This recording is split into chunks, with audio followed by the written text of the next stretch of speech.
Assalamualaikum warahmatullahi wabarakatuh. Sebelumnya, perkenalkan saya Mehra Masari dengan NIM 034. Saya Etasha Kalarensia Bruto dengan NIM 042. Saya Imada Krisdiana dengan NIM 052. Di sini kami akan mempresentasikan audit LCE jamu tradisional Butari.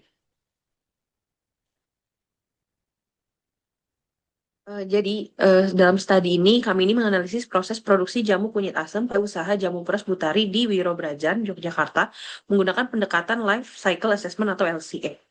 Jadi usaha ini dipilih karena merupakan salah satu produsen jamu tradisional yang masih aktif dan mempertahankan metode peracikan manual melalui pemerasan bahan segarnya. Untuk produksinya sendiri, dalam produksi harian mencapai sekitar 110 gelas, sehingga menghasilkan aliran bahan baku, energi, dan juga limbah organik yang relevan untuk dikaji secara lingkungan. Dengan rekomendasi-rekomendasi yang kami pilih di sini adalah efisiensi energi perebusan, pengurangan arang, dan juga pemanfaatan limbah organik. Untuk latar belakangnya sendiri di sini, jadi singkatnya dari audit lingkungan yang kami lakukan, kami menemukan dua sumber masalah utama dalam proses produksi jamu Ibu Tari. Yang pertama, proses utama produksi jamunya, khususnya saat perebusan, yang menyumbang dampak lingkungan terbesar sekitar 64%. Hal ini terutama disebabkan oleh kebutuhan energi panas yang cukup tinggi, dan juga yang kedua itu penggunaan arang sebagai bahan bakar yang memberikan kontribusi yang besar, yaitu sekitar 35% dari total emisi. Nah, untuk kabar baiknya, kami sudah menyiapkan beberapa rekomendasi sederhana yang bisa langsung diterapkan tanpa mengubah ciri khas jamu peras tradisional Ibu Tari.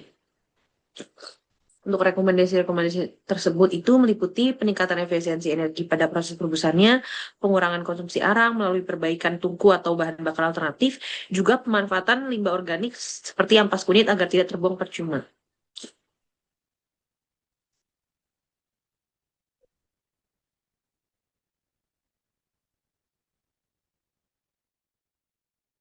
Dalam produksi jamu kunyit asam di jamu peras Butari menggunakan cara tradisional, yaitu bahan segar yang diperas, direbus dengan arang, lalu disajikan langsung. Proses ini memang sederhana, tetapi tetap memakai banyak bahan baku, air, dan energi panas, sehingga ada dampak lingkungan seperti asap dari pembakaran arang dan limbah dari ampas kunyit. Sebelum itu, audit LCA ini dilakukan untuk mengetahui bagian mana dari proses produksi yang paling banyak memakai energi atau menghasilkan dampak lingkungan. Cara kerja LCA ini bisa diibaratkan seperti cek kesehatan untuk produksi, sehingga bisa melihat apa yang masih boros dan apa yang bisa diperbaiki. Dengan audit ini, pemilik usaha bisa mendapatkan gambaran jelas tentang kondisi produksi saat ini sekaligus rekomendasi perbaikan yang praktis, murah, dan tidak menghilangkan ciri tradisional dan jamu. Untuk tahapan-tahapan life cycle assessment sendiri, yang pertama ada tahapan bahan baku, lalu produksi dan proses manufaktur, distribusi penggunaan, dan juga pengolahan akhir, daur ulang atau pembuangan. Tujuan untuk audit sendiri yang pertama ini menilai konsumsi energi, bahan baku, dan timbulan limbah. Yang kedua, mengidentifikasi waspada dampak lingkungannya, lalu memberikan rekomendasi praktis untuk produksi yang berkelanjutan, juga menyediakan data kuantitatif, dan yang terakhir mendukung keberlanjutan usaha. Dalam audit ini, kami menggunakan 38,5 kg jamu siap saji sebagai satuan fungsional, yaitu patokan yang menjadi dasar seluruh perhitungan. Satuan ini berfungsi seperti ukurannya agar semua data mulai dari pemakaian bahan baku, energi, hingga emisi itu dihitung dengan standar yang sama. Dengan adanya satuan fungsional yang konsisten ini, hasil analisis dapat dibandingkan secara adil, baik antara kondisi produksi saat ini maupun skenario perbaikan di masa mendatang. Pendekatan ini juga memudahkan UMKM untuk melakukan benchmarking dengan produk atau industri lainnya yang sejenis.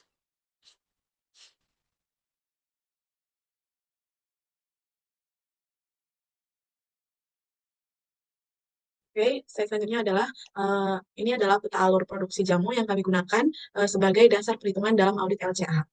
Nah, mulai dari bahan baku seperti kunyit segar dan air yang masuk, kemudian dicuci, lalu digiling, dan direbus bersama asam jawa, gula, dan rempah lainnya. Sampai akhirnya disaring dan disajikan menjadi jamu kunyit asam yang siap diminum. Bagian yang kami tunjukkan mulai dari pencucian, penggilingan, perebusan, hingga penyajian, kami hitung dampak lingkungan secara lengkap.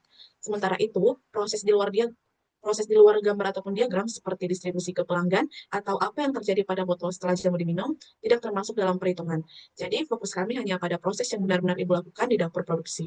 Sehingga hasil audit ini bisa langsung dipakai untuk perbaikan yang nyata dan relevan. Next.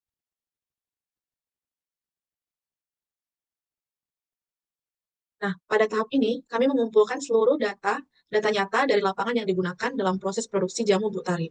Data ini mencakup semua input yang masuk ke dalam proses seperti kunyit segar, asam jawa, gula, air, dan arang, serta output yang dihasilkan seperti produk, produk jadi, dan juga limbah. Inventarisasi ini penting karena menjadi dasar perhitungan dalam analisis LCA, sehingga seluruh hasil yang kami tampilkan ini berasal dari kondisi produksi yang sebenarnya. Seperti yang terlihat pada tabel, untuk menghasilkan 38,5 kg jamu, usaha menggunakan kunyit segar, asam jawa, gula, air, dan arang sebagai input bahan baku dan energi. Untuk output berupa jamu jadi, emisi CO2, limbah cair, serta ampas kunyit.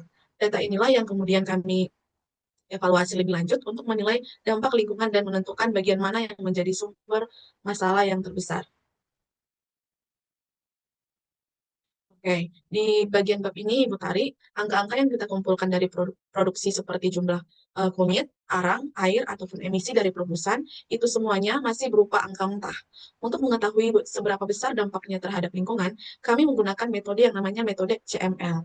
Metode CML ini bisa kita anggap sebagai kamus penerjemah. Jadi, misalnya ada angka 3,6 kg arang yang Ibu pakai, atau ada 10 liter limbah air, metode CML ini membantu kami menerjemahkan angka ini menjadi informasi yang lebih jelas. Seperti, berapa besar pengaruh arang terhadap pemanasan global, seberapa berbahaya limbah cair terhadap kualitas air, seberapa tinggi energi fosil yang terkonsumsi dari proses ini. Nah, dari berbagai kategori yang ada, kami fokus pada dampak yang paling relevan untuk produksi jamu ibu, yaitu yang pertama itu ada pemanasan global, di mana jejak karbonnya itu totalnya ada 16,547 kg CO2, ada juga konsumsi energi non-renewable, yang terakhir itu ada eutrofikasi dan toksisitas yang terkait dengan limbah cair dan organik. Dengan bantuan metode CML inilah kami bisa melihat dengan jelas bagaimana dari proses produksi yang paling besar memberikan dampak lingkungan, sehingga rekomendasi nanti bisa tepat sasaran. Oke, Ibu, ini adalah hasil medical check-up dari proses produksi jamu. Grafik ini menunjukkan seberapa besar masing-masing tahap produksi menyumbang dampak terhadap lingkungan, khususnya itu pada kategori jejak karbon. Seperti yang Ibu lihat, batang yang paling tinggi adalah proses produksi jamu dengan nilai sekitar 10,500 kg CO2. Ini adalah berarti proses inilah yang memberikan dampak yang paling terbesar. Kemudian disusul oleh penggunaan arang yang menyumbang sekitar 5,740 kg CO2. Dua proses ini adalah rapor merah, karena kalau digabungkan, keduanya hampir membentuk seluruh total dampak. Sementara itu, proses lain seperti gula, air, ataupun pengolahan limbah memiliki nilai yang sangat kecil. Artinya, kalau Ibu ingin mengurangi dampak secara cepat, kita cukup fokus pada dua sumber utama ini saja. Oke. Untuk hasil perhitungannya, baik, Ibu, sekarang kita lihat hasil perhitungannya. Grafik ini menunjukkan bagaimana bagian mana saja dari proses produksi yang paling besar menyumbang emisi pada kategori yang sedang kita lihat. Seperti yang Ibu Tari lihat di grafik, ada satu batang yang terlihat jauh lebih tinggi dibanding yang lain. Hal ini menunjukkan bahwa proses tersebut adalah penyumbang dampak terbesar. Dalam hal ini, kontribusi tertinggi berasal dari penggunaan arang, yang nilainya jauh di atas proses lainnya. Sementara batang yang lebih pendek menunjukkan bahwa proses seperti produksi gula, pengolahan limbah, ataupun air bersih memberikan dampak yang sangat kecil. Artinya masalah utamanya itu tidak ada di bagian-bagian kecil itu, tetapi lebih pada sumber energi yang digunakan. Dengan hasil ini kita bisa langsung tahu di mana biang keroknya. Jadi kalau Ibu ingin menurunkan dampak lingkungan secara cepat dan efektif, kita cukup fokus pada area yang batangnya paling tinggi saja.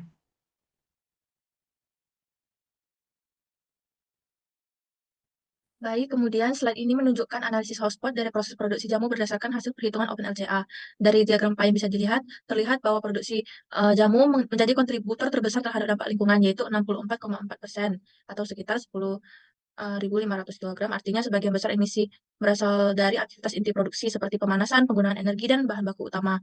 Kemudian kontributor terbesar kedua adalah penggunaan arang dengan kontribusi sekitar 35,2% atau 5,74 kg. Ini menunjukkan bahwa proses pembakaran atau penyediaan arang memberikan dampak lingkungan yang cukup signifikan dan menjadi hotspot sekunder.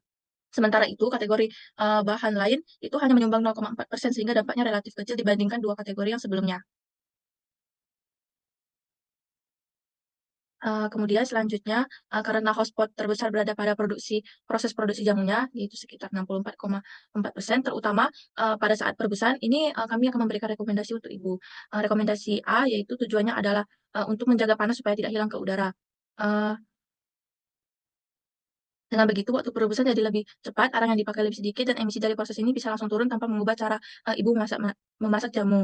Eee, Cara yang bisa dilakukan itu dengan, panci ditutup rapat saat proses memasak, tungku diberi pelindung angin, dan sisi panci ditambah isolasi sederhana seperti kain tebal atau sekam. Kemudian, rekomendasi B, yaitu, penggantian tungku tradisional ke tungku yang, efisiensi tinggi. Tujuannya tungku ini membakar bahan bakar lebih sempurna sehingga pemanasannya lebih stabil, penggunaan arangnya, lebih hemat, dan emisinya lebih rendah. Hasilnya proses produksi ini lebih efisien tanpa menghilangkan ciri khas jamu tradisional Paris milik Ibu.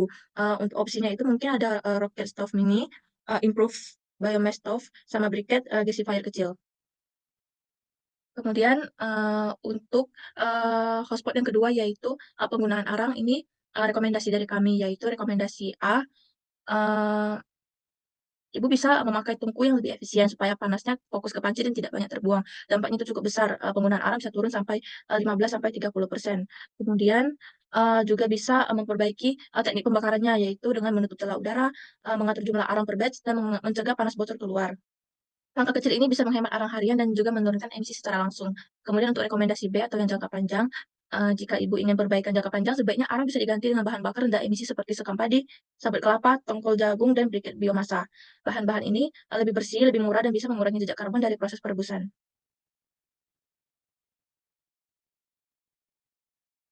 Kemudian ini, kami tampilkan, matriks prioritas rekomendasi yang kami susun untuk membantu Ibu menentukan tindakan apa yang sebaiknya dilakukan terlebih dahulu. Jadi kami tidak hanya memberi saran, tapi kami juga mengurutkan, mana yang paling cepat memberikan hasil dan mana yang membutuhkan investasi lebih besar.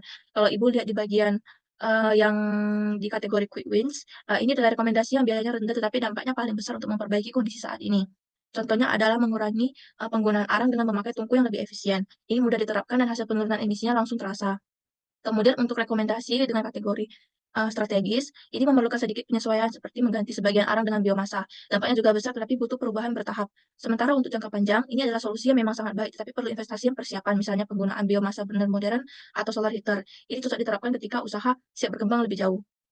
Dengan matriks ini, kami mengharapkan Ibu bisa langsung melihat, langkah mana yang paling menguntungkan untuk dilakukan sekarang dan mana yang bisa direncanakan di masa depan.